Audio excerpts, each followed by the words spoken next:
बिस्मिल्लाहिर्रहमानिर्रहीम अस्सलाम वालेकुम dear students and viewers, welcome to my YouTube channel DJ learner points. आज के इस वीडियो ट्यूटोरियल में हम स्टैटिस्टिक्स एंड प्रोबेबिलिटी, जिसका सब्जेक्ट कोड STA301 है, उसकी GDB नंबर 1 सॉल्व करेंगे। इसके टोटल मार्क्स 8 हैं और इसकी जो क्लोजिंग डेट है वो 12 दिसंबर 2021 है और उस दिन डे होगा संडे।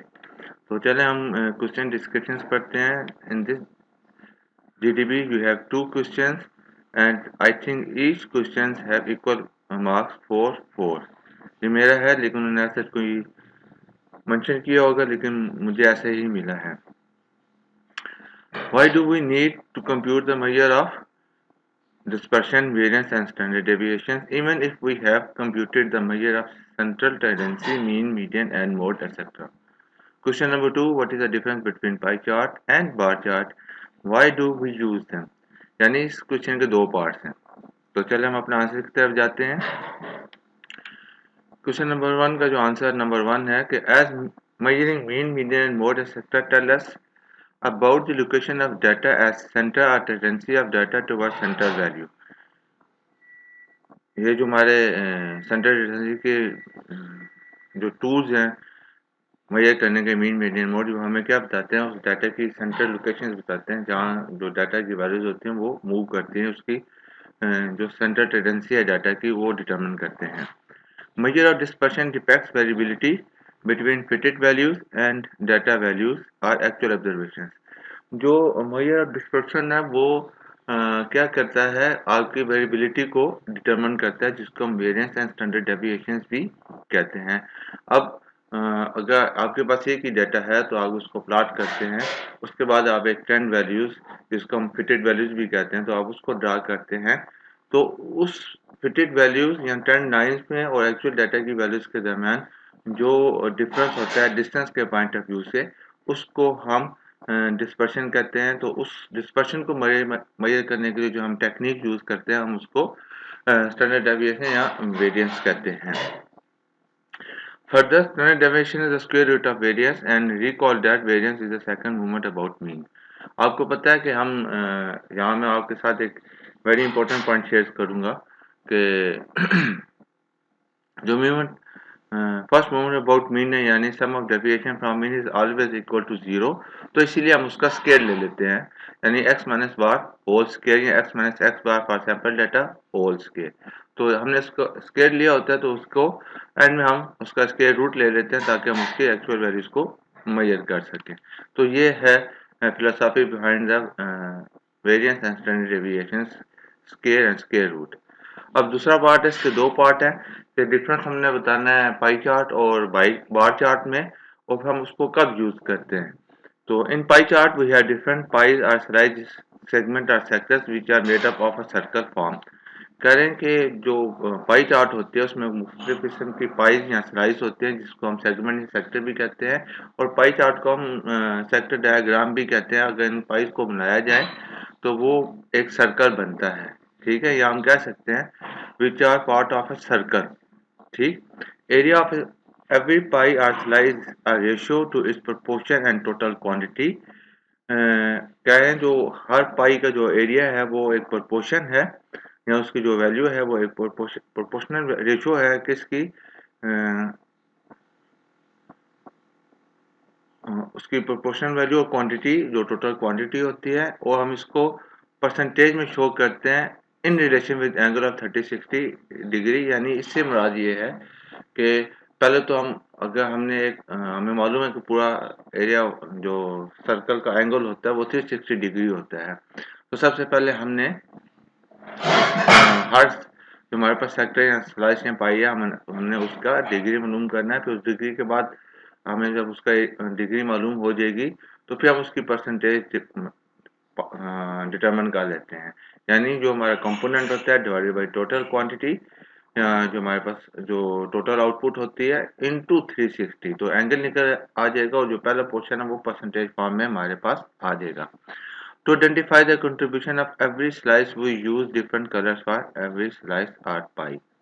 तो सेम चीज हम बार चार्ट्स में भी इस्तेमाल कर सकते हैं। अब बार चार्ट्स कहते हैं, bar chart consist of rectangle shapes bars, यानी रेक्टेंगल शेप बार्स होती हैं, every bar shaded and has equal with and length, और जो हर बार है उसकी जो लेंथ होगी और जो विथ होगी वो इक्वल होगी। विथ इक्वल होगी, equal with and length equal नहीं होंगे।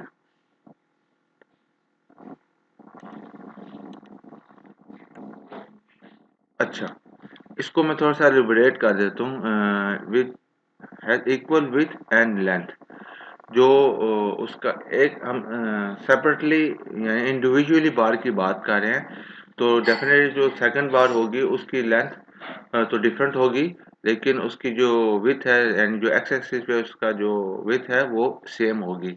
वैसे भी हम बार चार्ट में इसको इतनी ज़्यादा इंपॉर्टेंस नहीं देते, लेंथ हमारे लिए इंपॉर्टेंट होती है, तो वो वेरी करती है एज पर to the corresponding values of the data.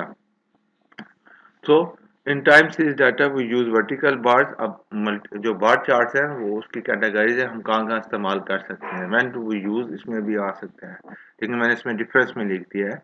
We use vertical bars इस length represent the values to corresponding period in absolute terms. ऊपर क्या था पाई चार्ट में, हम उसकी परसेंटेज निकाल रहे थे एरिया की, उसको एरिया को जो हम रिप्रेजेंट कर रहे थे परसेंटेज फॉर्म में था, लेकिन अलॉन्ग विद दी 360 उसके एंगल को भी डिटरमिन करते हुए, लेकिन यहाँ हम इसको एब्सोल्यूट टर्म्स में लेके जा रहे हैं, यानी एक्स एक्सिस पे जो टाइम पीरियड होगा क्योंकि टाइम सीरीज है उसके एंगेज जो हमारे पास वैल्यूज होगी हम उसको उसकी लेंथ को कंसिडर करेंगे। इस तरह हमारे पास उसकी क्या कहते हैं एरिया आ जाएगा, उसकी वैल्यूज आ जाएगी। हॉरिजेंटल बेस रेक्टेंगल्स, आप अभी मैंने वर्टिकल बात की, यानी कि अगर आप उसको एक्स एक्स पे करें तो वो एक्स वाई एक्सिस पे अगर आप टाइम पीरियड शो करें और वाई एक्सिस पे वैल्यूज, तो आप उसको अगर जब प्लॉट करेंगे तो वर्टिकल आएंगी। लेकिन अगर हॉरिजॉन्टल हो तो वो कौन सा केस होगा, जब आपके पास जियोग्राफिकल या आपके पास स्पाइटल डिस्ट्रीब्यूशन हो। स्पाइटल यानी कि आप कह सकते हैं लोकल,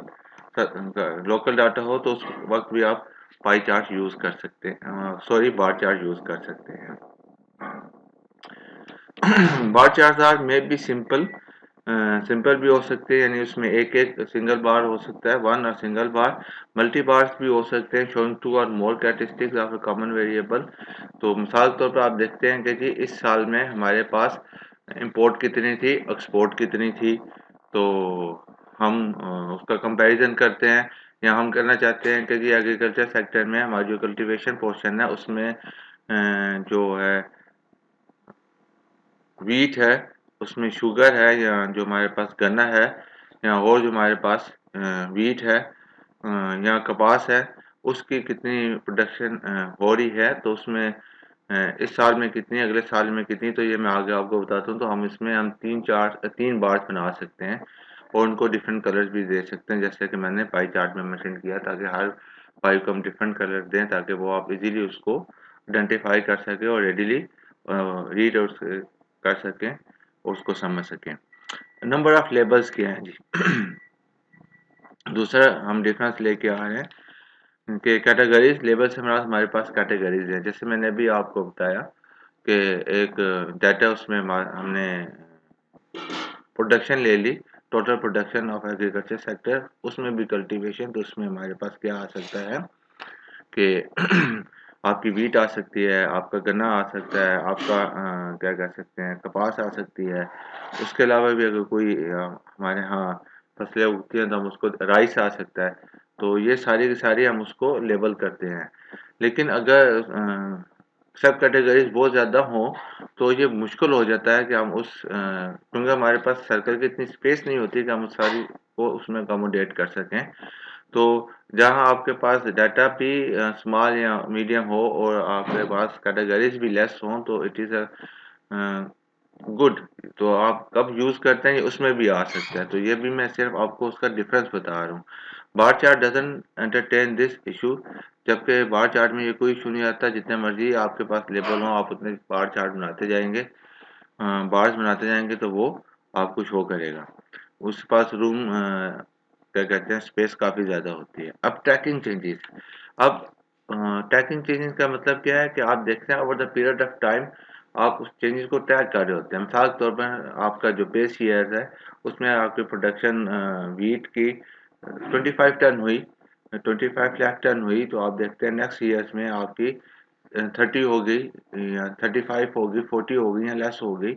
यहाँ आप एक्सपोर्ट इंपोर्ट का कंपैरिजन कर रहे हैं, तो वो भी आप over the period of time कर सकते हैं। यानी वो आप चेंजेस जो अकर हो रही है डाटा में over the period of time, आप उसको ट्रैक कर सकते हैं। लेकिन ये ट्रैकिंग का जो इशू है वो आप पाई चार्ट में हैंडल नहीं कर सकते, क्योंकि वो आप परसेंटेज में उसी वक्त में उसी टाइम पीरियड के लिए होता है जिसमें आप उसको डिफाइन या प्लॉट कर रहे होते हैं। Construction of bars and slices, जो आप कंस्ट्रक्शन करते हैं स्लाइस की और या बार्स की, उसमें क्या फ़र्क होता है? जैसे कि मैंने पाई चार्ट में बनाया कि उसको आप परसेंटेज फॉर्म में प्रेजेंट करते हैं एरिया को, लेकिन स्लाइस की कंस्ट्रक्शन के वक्त आप उसको एंगल में कन्वर्ट करते हैं। पहले एंगल, फर्स्ट स्टेप में आप एंगल डिटरमिन करते हैं, उसके बाद आप उसके एरिया को परसेंटेज में डिटरमिन करते हैं। तो इसमें थोड़ी सी कैलकुलेशन या फार्मूला आप कह सकते हैं इन्वॉल्व है, जबकि बार स्लाइस में आप एब्सोल्यूट टर्म वैल्यूज को प्लॉट करते हैं तो उसमें कोई फार्मूला नहीं है, आप स्ट्रेट फॉरवर्ड जाते हैं। एक्स एक्सिस पे आप टाइम पीरियड को प्लॉट करते हैं और वाई एक्सिस पे आपकी जो कॉरस्पॉन्डिंग वैल्यूज होती है आप उसको प्लॉट करते हैं। तो उसके अगेंस्ट आप एक बार है, दो बार है, चार बार है, तो आप उसको प्लॉट कर लेते हैं।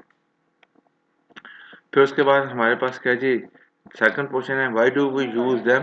पाई chart and bar charts are two different devices to present the data in graphical forms. Pie chart it is useful tool when basic categories can't be expressed in form of quantity, such as food, clothing, fuel and so on.